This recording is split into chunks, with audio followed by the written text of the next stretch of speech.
प्रणाम मित्रों। बहुत दिन से मैंने वीडियो नहीं बनाया। कंटेंट तो मिल गया था, फिर भी कभी कभी मेरा मूड नहीं होता है। तो आज तो 3-4 वीडियो बनेंगे, क्योंकि पिछले 1 महीने से नहीं बनाया मैंने। तो बहुत सारे कंटेंट हैं मेरे पास में।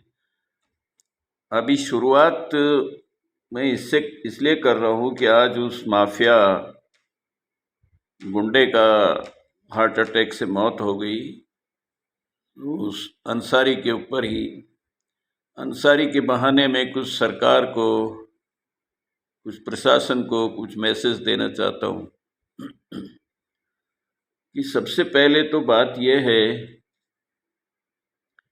कि इन गुंडे, माफिया, बदमाश, हत्यारों को डॉन वान क्या क्या नाम देके और मीडिया बड़ा महिमा मंडित करता है, वो सबसे बड़ी गलती है। और इसके ऊपर एक कानून ऐसा बनना चाहिए कि इन गुंडे, बदमाश, हत्यारों को महिमा मंडित जो मीडिया करे, उसको कुछ पनिश होना चाहिए। गलत है, ये परंपरा गलत है।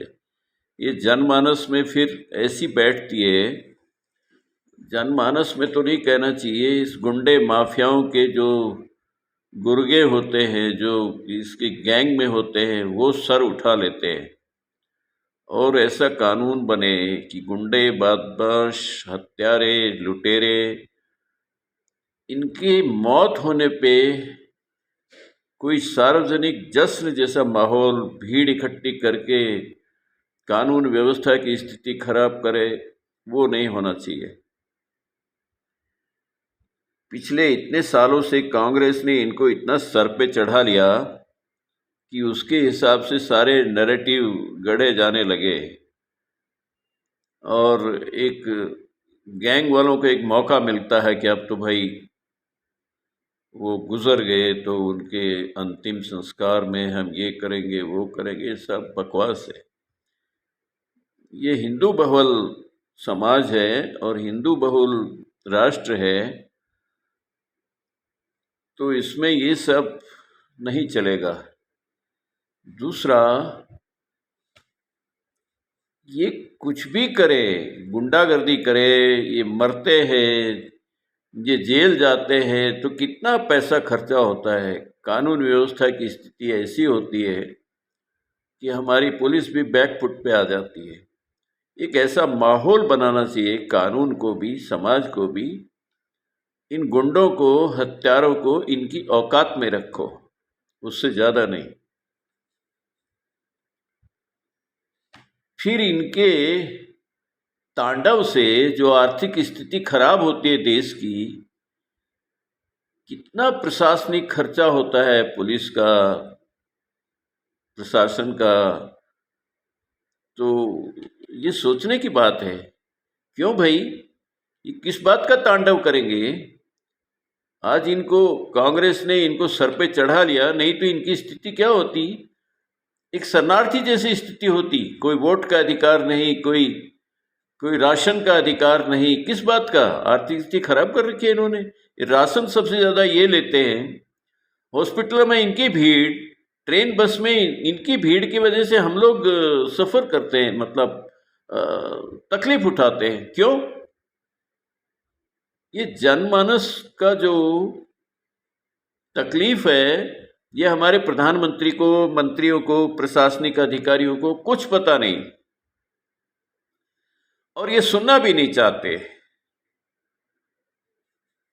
फिर इनके ऊपर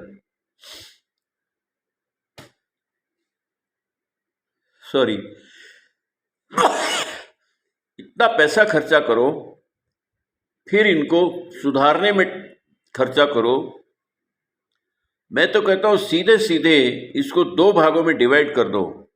एक जिसको पसमंजा मुस्लिम कहते हैं, जो गरीब हैं और जो अपना काम धाम करते हैं, अपनी सेवा में, सरकारी हो या प्राइवेट हो, अपनी नौकरी करते हैं, अपना रोजगार करते हैं। वो पंचर वाले को मैं ठीक समझता हूँ, जो ईमानदारी से काम कर रहा है। इनको कोई आतंकवाद से कोई लेना देना नहीं, इन गरीबों को। तो दो भागों में डिवाइड कर दो, एक आतंकवादी समाज और एक पसमंजा समाज, गरीब जी। उनके बिना तो हमारा काम भी नहीं चल सकता। और अंतर्राष्ट्रीय कानून ऐसे हैं कि पूरे समाज को आप बाहर भी नहीं भगा सकते। अब स्थिति ऐसी हो गई है, बहुत बदल गया। तो जिसको जो गुंडागर्दी करे, बदमाशी करे, आतंकवाद की घटनाओं से लिप्त हो, उन सारे लोगों को ब्लैक लिस्ट में डाल दो। आतंकवाद की लिस्ट में डालना, ब्लैक लिस्ट से डालना भी बड़ा काम हो गया। और मेरा व्यक्तिगत जो अनुभव है, जो मेरा प्रयास है, वो ये है, गरीब मुस्लिम को बिल्कुल परेशान न किया जाए। ऐसा नहीं उसकी दुकानों का बहिष्कार करो, नहीं। मानवीय दृष्टिकोण से देखें तो हम उनको भगा भी नहीं सकते और उनके बिना हमारा काम भी नहीं चल सकता। ये हकीकत को ज़रा समझ के ये निर्णय लेना होगा सरकारों को। दो तरह को दो भागों में डिवाइड कर दो, एक आतंकवादी, एक पसमंजा, जो जो राष्ट्रभक्त हैं और जो देशद्रोही हैं, सीधे सीधे।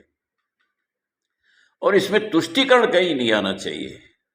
दो बच्चों का नियम लागू है तो इन पे भी लागू होना चाहिए और एक दिन होके रहेगा, क्योंकि ये गजबाए हिंद का जो थ्योरी है वो वही है कि ज़्यादा से ज़्यादा बच्चे पैदा करो, जनसंख्या बढ़ाओ और फिर इस देश के ऊपर आधिपत्य कर लो। ये इनकी पुरानी थ्योरी है, अब तक कैसे चल रही है मेरी समझ से बाहर है। क्या हमारे अधिकारी और हमारे नेतृत्व तो मूर्ख हैं क्या? ये सीधे सीधे तलवार दिखा रहे, गले पे तलवार रख रहे हैं और आप चुपचाप बैठे हैं। ये कोई मतलब है क्या? जन साधारण को इन बातों को अब सहन करना, गले के नीचे उतारना बहुत मुश्किल हो रहा है और इसके ऊपर तुरंत ध्यान दिया जाए। Okay, bye.